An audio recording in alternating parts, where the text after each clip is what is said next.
সোহেল খামারে বিনিয়োগ করে 2,30,500 টাকা।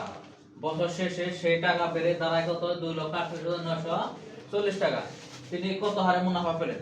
দেখেন বিষয়টা হচ্ছে, আপনি এই কলমটা 5 টাকা দিয়ে কিনছেন, কেনার পরে আপনি এই কলমটা বিক্রি করছেন 8 টাকা। আপনার লাভ হলো না ক্ষতি হলো? লাভ হয়েছে। তাহলে কত? 3 টাকা লাভ হলো। ঠিক এখানেও 2,30,500 টাকা সে বিনিয়োগ করছে, সে পেয়েছে কত? 2,38,940 টাকা। তাহলে এখানে লাভ হয়েছে না? তাহলে দেখেন মুনাফা, যেহেতু বলছে যিনি কত হারে মুনাফা করবেন, তার মানে এখানে মুনাফা। তাহলে মুনাফা দেখেন, মুনাফা হলো কত? 2,48,940 বিয়োগ হলো 2,30,500। বিয়োগ করলে কত হয়? 0 4 5 9 4 হলে 0 8 তাহলে 18,440 টাকা। এই 18,440 আমাদের কি হয়েছে? লাভ হয়েছে, এক মুনাফা হয়েছে বা লাভ হয়েছে। এটা কত টাকা লাভ হয়েছে? 2,30,500 টাকা। কারণ এই টাকাটা বিনিয়োগ করছিলাম, কারণ আমি একটা কলম 5 টাকা কিনা 8 টাকা বিক্রি করছি, তাহলে লাভ হচ্ছে কত? 3 টাকা। কয় টাকায় 3 টাকা লাভ হয়েছে? 5 টাকায় 3 টাকা লাভ হয়েছে। 8 টাকায় 3 টাকা লাভ হয় না, কিন্তু 5 টাকায় 3 টাকা লাভ। ঠিক এরকম আমাদের 2,30,500 টাকায় লাভ হয় কত? 18,440 টাকা। দেখেন 2,30,500 টাকায় মুনাফা হয় 18,440 টাকা।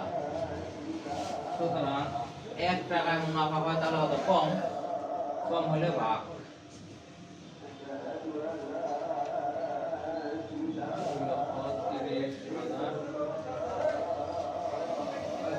সুতরাং বলছে হারে, বলছে এখানে কত হারে? হারে মানে 100।